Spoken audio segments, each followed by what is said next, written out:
Welcome back to Domain 3 of the Security Plus Exam Cram series, 2024 edition.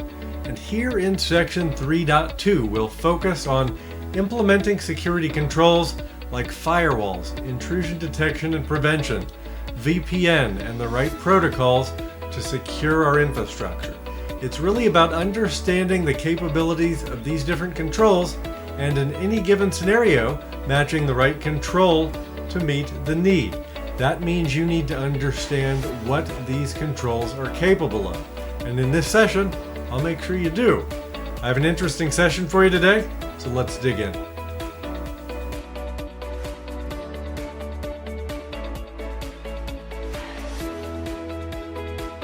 Welcome back to the Security Plus Exam Cram series, 2024 edition. And in this installment of Domain 3, we'll focus on section 3.2, Security Principles. More specifically, the syllabus asks us, given a scenario, to apply security principles to secure enterprise infrastructure. We'll explore infrastructure considerations, including devices, device connectivity, and device placement. We'll review network appliances, we'll explore port security, as well as an array of firewall types. We'll then move into secure communication and secure remote access before wrapping up with selection of effective controls. So devices and techniques to secure our infrastructure, how to communicate with our environment securely, and finally how to pick the right control for a given scenario. We'll start with infrastructure considerations, beginning with device placement. This is the decision of where to connect a device on a network, and it has significant implications in device exposure to potential threats. Factors that might influence our device placement decisions include the purpose or function of the device, the layout or segmentation of our network, traffic flow, minimizing hops, latency, and congestion by placing elements that communicate frequently near one another in adjacent segments or the same segment, and potentially other security or regulatory considerations. Next, we have security zones. So think of security zones as containment zones that prevent attackers who infiltrate in one zone from easily spreading throughout the entire network. Essentially, security zones limit lateral movement, so the damage caused by a security breach can be significantly minimized. Security zones also help to minimize the attack surface and mitigate potential consequences of security breaches. Common security zones include the intranet, extranet, and screened subnet. Let's dig into those three a bit deeper. The intranet is a private network designed to host information internal to the organization. Then we have the extranet, which is really a cross between internet and intranet. It's a section of an organization's network that has been sectioned off to act as an intranet for private network, but also serves information to external business partners or maybe even to the public internet. But at minimum, certainly a place where internal employees and business partners or contractors might collaborate or share information. And then we have the screened subnet, which is an extranet for public consumption, typically labeled a demilitarized zone or perimeter network. So screened subnet, DMZ, and perimeter network, three ways of saying the same thing. It creates a highly secure zone for critical systems that are public-facing. Next, we have the attack surface. So this consists of all the threat vectors that a system is exposed to. It includes all the ways an attacker might come after it. And our goal is generally to minimize the attack surface, which we can minimize with vulnerability management, network segmentation, access control, and finally system hardening. So closing unused ports, disabling unused services, removing unused websites. So if we manage vulnerabilities, meaning keeping systems patched, for example, segmenting our network so we only allow systems that need to communicate to actually communicate, controlling access to those systems to personnel who need access. And if that's a system that needs to be customer-facing, then customers need to be properly authenticated, and then hardening the system. Another consideration is connectivity. And connectivity is about the ability of devices and systems to communicate and exchange data with each other, potentially exposing systems to threats. So our goal is to establish secure connectivity, which means we are filtering traffic appropriately. If that's public-facing, then we may be filtering through a firewall, a web application firewall, next-generation firewall, network segmentation, access control, or the security zones that we described earlier. Also mentioned in infrastructure considerations are failure modes. Systems can fail open, which allows everything to pass through the system when it fails. No security controls are enforced, but there's no disruption to network activity.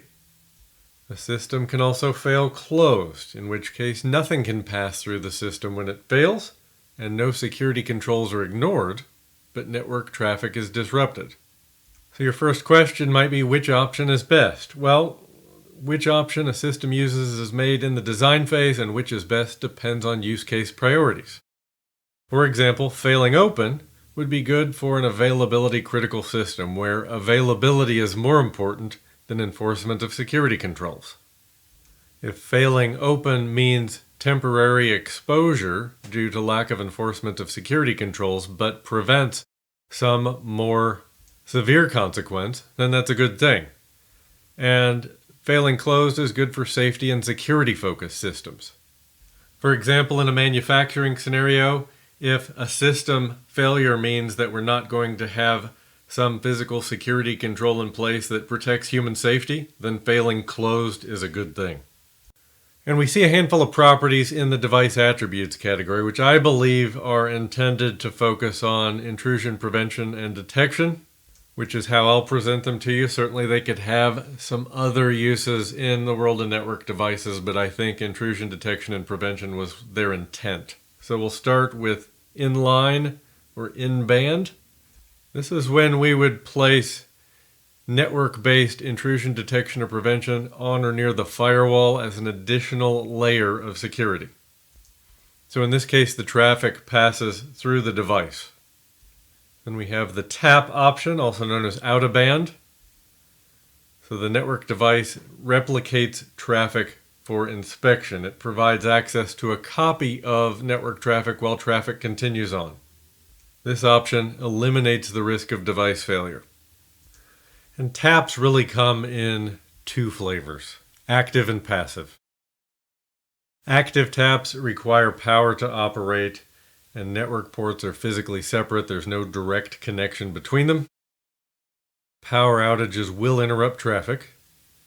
On the other hand, with passive taps, they have a direct path between network ports, and power outages will not interrupt traffic. Passive taps just copy the signal, where active taps may offer additional functionality. We see some network appliances called out on the syllabus. There's the jump server, which is typically placed on a screen subnet and allows admins to remotely connect to the network, generally used for secure remote administration. Then we have the forward proxy, which is a server that controls requests from clients seeking resources on the internet or an external network. This is typically used to filter outbound web traffic of your employees. And then we have the reverse proxy, which is placed on a screen subnet and performs the authentication and decryption of a secure session to enable it to filter incoming traffic. We see intrusion detection and intrusion prevention called out explicitly on the syllabus as well, so a few items we need to cover here. There's intrusion detection systems, which analyze whole packets, both header and payload, looking for known events. And when a known event is detected, a log message is generated, maybe an alert is sent. But that's basically it. Now with intrusion prevention, that system analyzes whole packets, both header and payload, looking for known events, but when a known event is detected, the packet is rejected. So it actively prevents malicious activity. So let's talk flavors of intrusion detection. Really flavors of intrusion detection and prevention. So there's host-based IDS and IPS, which can monitor activity on a single system only. The drawback is attackers can discover and disable them. Host-based IDS or IPS is generally implemented in software, and disabling that may be as simple as killing a process or disabling a service. Network-based intrusion detection or prevention can monitor activity on a network, and network-based isn't as visible to attackers. In terms of scope, host-based monitors traffic reaching the host network adapter, its NIC, and network-based monitors the network's traffic. So some definite advantages to the network variety, though that is generally going to take more work to implement and will generally be more expensive. You want to be familiar with how these systems make their detections. There are a couple of types you should be aware of for the exam. The first is behavior-based, also called anomaly-based or heuristic-based, which creates a baseline of activity to identify normal behavior, and then it measures system performance and traffic against that baseline to detect abnormal behavior. The other option is signature-based, also called knowledge-based, which uses signatures similar to the signature definitions used by anti-malware software. So the behavior-based can detect previously unknown attack methods, where signature-based is really only going to be effective against known attack methods. But both your host-based and network-based IDS or IPS systems can be knowledge-based, behavior-based, or a combination of both. Load balancer gets a mention on the syllabus as well, and balancing load are multiple methods for building redundancy into network connectivity for systems and services. So one way is through network interface card or NIC teaming, dual network cards paired together to give maximum throughput, and should one adapter fail, the other can ensure the server or the client maintains network connectivity. Then we have load balancers. Load balancers are typically hardware network appliances, though load balancing can be implemented in software, and it can balance multiple types of traffic across multiple servers. It will include some logic to determine server availability, everything from a simple ping to something much more sophisticated, like making a specific call to a server to ensure it's responsive as a measure of availability. And it's often used for web traffic, but it can support other protocols. Your Windows server platforms and Linux server platforms all support NIC teaming. And from a service availability perspective, load balancers can help maintain service availability during a cyber attack because it can continue to distribute traffic to the systems that are still available. So let's talk about that proper hardware load balancer. So a network load balancer is a device used to direct traffic, typically to an array of web or application servers or other service endpoints. So you could even put APIs behind it if you wanted to, quite typically. And there are several ways to set up a load balancer. You can do an active-active configuration where the load balancers act like an array dealing with traffic together as both are active at the same time. Bearing in mind that if all are active at once, a single load balancer failure may degrade performance if you have more than 50% capacity running through the pair. Active-passive is also common, where the active node is fulfilling load balancing duties and the passive node is listening and monitoring the active node. And should the active node fail, then the passive node takes over, providing redundancy. If you see the abbreviation NLB, that's a network load balancer. It's synonymous with the term load balancer. And the address you'll point clients to make their request through a load balancer is the virtual IP address. It eliminates a host dependency upon individual network interfaces. Web traffic comes from the load balancer from the virtual IP address on the front end, and the request is sent to one of the web servers in the server farm on the back end. So if I were to sketch out a picture, you've got your network load balancer, you have that virtual IP address on the front end. Your client requests are coming into that virtual IP address. You can assign a DNS name to that IP address, and it will route the request back to an available server on the back end. So you've got your front end and your back end. So your load balancers also have scheduling options, which determine how the load is distributed by the load balancer. So the scheduling algorithm may prioritize the least utilized host based on the status of the servers, the number of connections each is serving. It can use simple DNS round robin, where it just starts with the lowest IP address and goes from server 1, 2, 3, and then back to 1. Affinity, where the load balancer is set to affinity, the request will be sent to the same web server based on the requester's IP address and potentially their port and potentially also their session ID. The affinity configuration in this case would be referred to in tuples. So an IP is a tuple, IP plus port is 2 tuple, IP port and session would be 3 tuple. This is also known as persistence or a sticky session, where the load balancer uses the same server all the way through for the single session. Usually intended to ensure continuity of processing and a good user experience. Sensors also come up in the context of IDS and IPS in the syllabus. You can place a sensor on the network to alert the IDS of any changes in traffic patterns on the network. And if you place a sensor on the internet side of the network, it can potentially scan all of the traffic from the internet. Under port security, we see 8021X security, which is an IEEE standard for port-based network access control. It basically enables an authentication protocol for any devices trying to connect through the LAN or the wireless LAN. It's commonly used for enhancing network security by ensuring that only authorized devices can access the network through a specified network port. An authentication would happen through a radius server. So the authentication process has 3 parties involved: the user, the authenticator, and the authentication server. So the user and the authentication server, I think, are self-explanatory. You may ask, what is the authenticator exactly? Well, the authenticator, typically a network switch or wireless access point. An authentication would take place through radius, potentially checking with certificate authentication, for example, and only allowing known, managed, compliant devices on the wire or on the wireless LAN.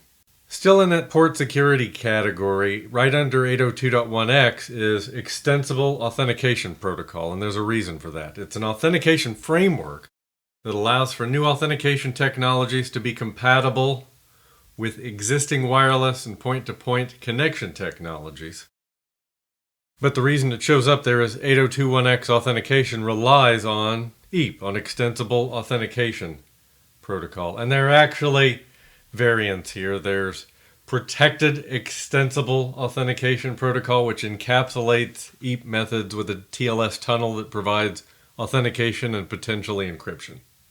And then there's LEAP, a Cisco proprietary alternative developed to address deficiencies in TKIP before the 802.11 WPA2 system was ratified. And there's a progression of EAP that leapfrogs the LEAP variety, which is why I wanted to show you that progression. So we have EAP Fast, which was developed by Cisco, used in wireless and point-to-point connections to perform session authentication, and it replaced LEAP, which was insecure.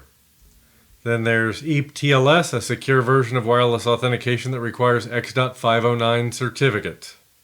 The EAP TLS process involves 3 parties: the supplicant, which is the user's device, the authenticator, the switch or controller, and the authentication server, the radius server. There's a third variant, EAP TTLS, which uses 2 phases. The first sets up a secure session with the server, creating a tunnel using certificates that are seamless to the client. The second phase uses a protocol like MS-CHAP, that's Challenge Handshake Authentication Protocol, to complete the session. This was really designed to connect older legacy systems. All of these show up in various study guides. Where I would focus for the exam if I were you is 802.1x, we talked about a moment ago, which relies on EAP to deliver port-based network access control. You should be familiar with a few different types of firewalls for the exam, so we'll cover those here, starting with the static packet filtering firewalls. They filter traffic by examining data from a message header, and they operate at layer 3 and up. We have the application level firewalls, which filter traffic based on a single internet service protocol or application. They operate at layer 7 of the OSI model, which is the application layer. Circuit level firewalls used to establish communication sessions between trusted partners typically. They operate at the session layer, layer 5 of the OSI model. SOCKS is an example of a circuit level firewall. There's stateful inspection firewalls that evaluate the state, session, or context of network traffic. Now, whenever you see reference to stateful, remember in the TCP/IP suite at layer 4, TCP is your stateful protocol. So you can expect a stateful inspection firewall of any type is going to operate at least at layer 4 and potentially higher depending on the functionality that it offers. Then we have deep packet inspection firewalls. These operate typically at the application layer in order to filter the payload content of a communication rather than only the header values.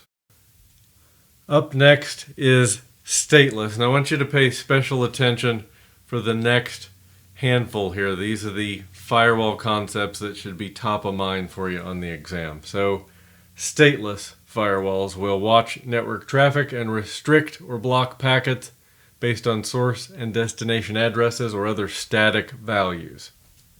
They are not aware of traffic patterns or data flows.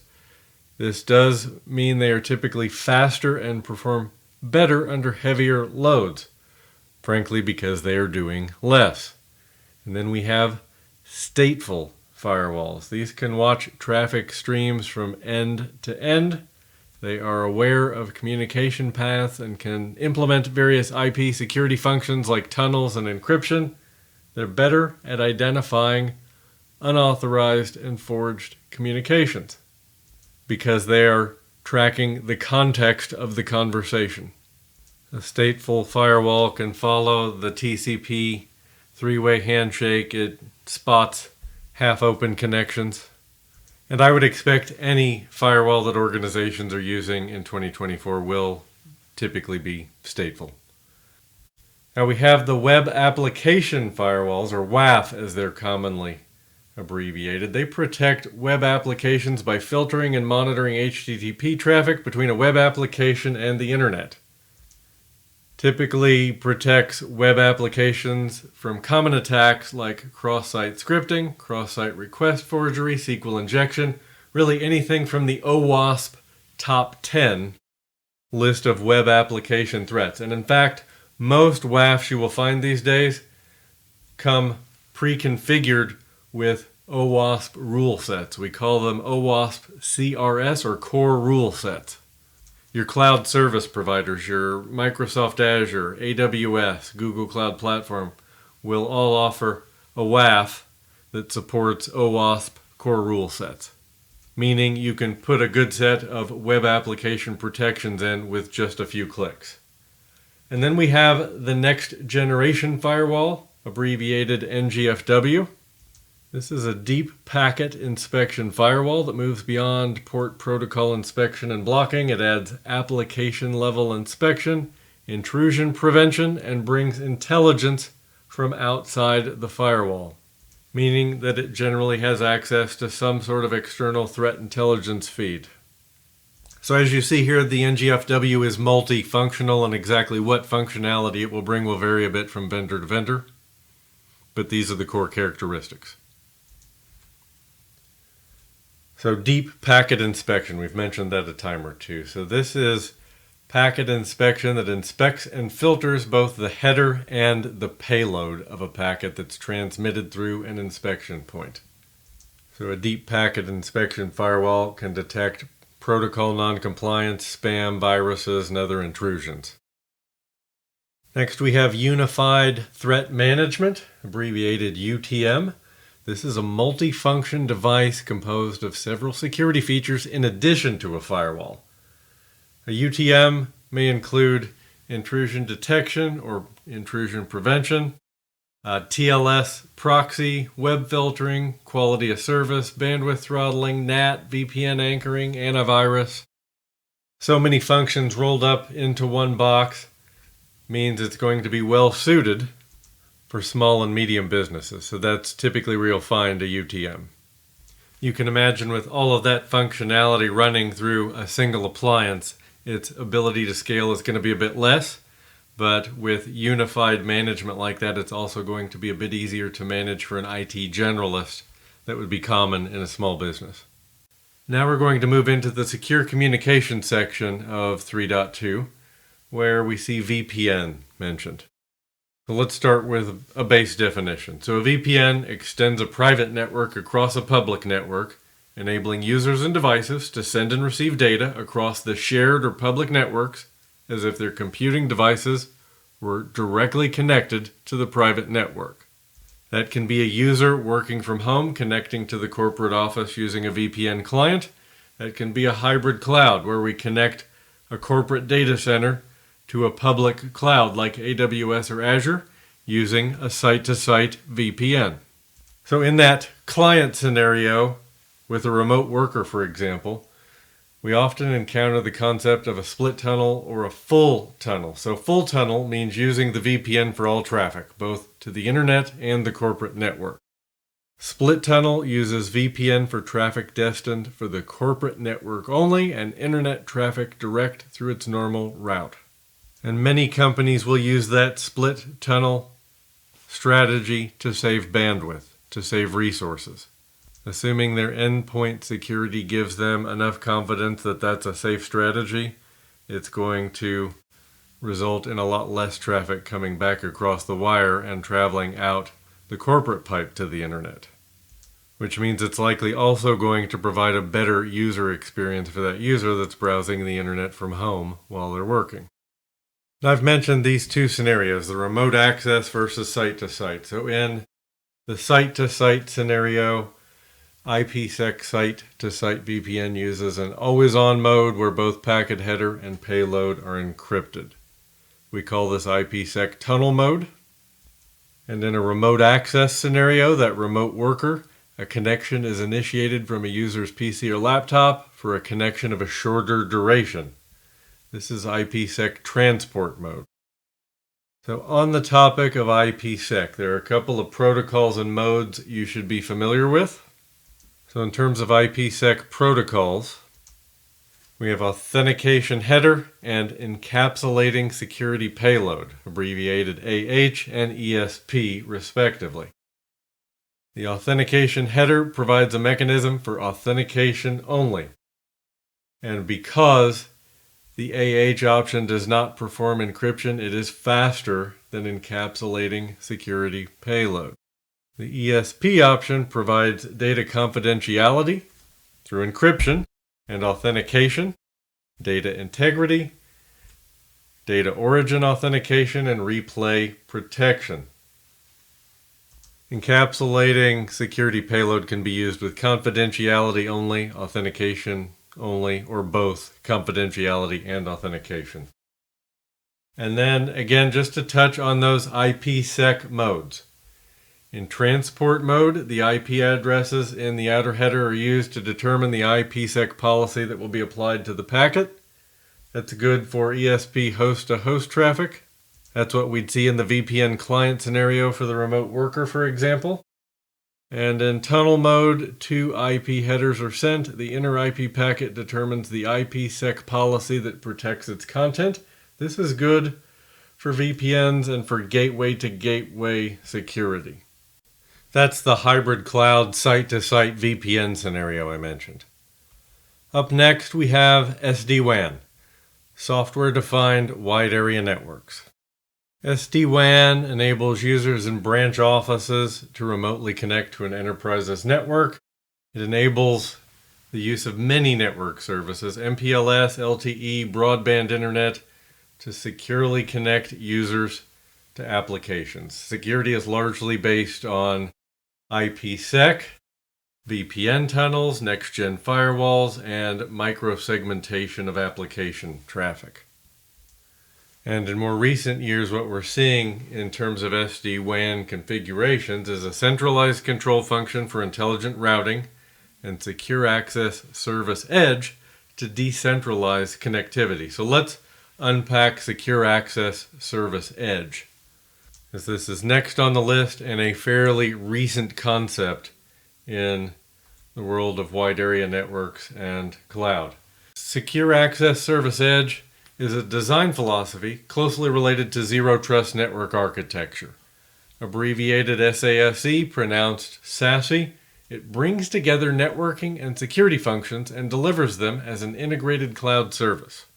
SASE will include several components like firewall services, secure web gateway, anti-malware, intrusion prevention, a cloud access security broker, or CASB for short, as well as data loss prevention. So we have a variety of protections here, from endpoint to infrastructure to data to applications. So according to Gartner, SASE is a networking model that merges traditional WAN management and security capabilities into a unified whole. SASE is built, implemented, and managed using cloud-native architectures. It's a response to the edge-centric trends in mobility, cloud, SD-WAN, and the Internet of Things. It is still considered an emerging, evolving cybersecurity concept. It was first described by Gartner in 2019. This is a modern cloud-centric approach to SD-WAN. All right, last on the syllabus for 3.2 is selection of effective security controls. So knowing the criteria for selecting the right security controls for different threats and scenarios is absolutely key to effective security. You need to be able to match the controls to the scenario. So how do you go about doing that? Well, you need to identify the valuable assets in your environment and their vulnerabilities. So you identify your assets, potential vulnerabilities, and the associated threats. And we'll collaborate with the business on this. When we're identifying assets, we need to understand the value of those assets to the business so we can prioritize what we protect. We can identify potential vulnerabilities through vulnerability scans and assessments, and threat modeling exercises using frameworks like Stride and PASTA. Develop data flow diagrams that illustrate how sensitive data flows through our environment, through our applications, through our networks, through our systems. And perform an impact analysis. Analyze the potential impact of a security breach on each asset, so we can understand what impacts the business the most, and we can set our priorities. Our goal here is not just to keep the organization secure, but to keep the business up and running, servicing customers, accepting payments. And you have to understand the types of threats most likely to target your environment, the threat landscape. So certainly there are elements that are unique to your organization, but also to your industry. So if your organization operates in the financial services vertical or the healthcare vertical, it pays not only to remain abreast of the latest developments in the security threat landscape, but the types of attacks that are most likely to target your industry. So I spend a fair bit of time working in regulated industries like financial services and healthcare, so I try to remain abreast of the latest developments in those industries so I understand how bad actors are coming after organizations in those verticals.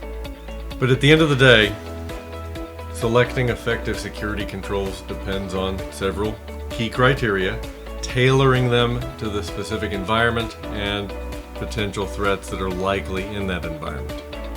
And your ability to bring all these elements together comes with exposure and practice and time. My friends, that brings us to the end of section 3.2. I hope you're getting value from the series. As always, if you have questions, leave them for me in the comments section or reach out directly on LinkedIn. Always happy to help where I can. I'll see you back here in a day or two for section 3.3. And until next time, take care and stay safe.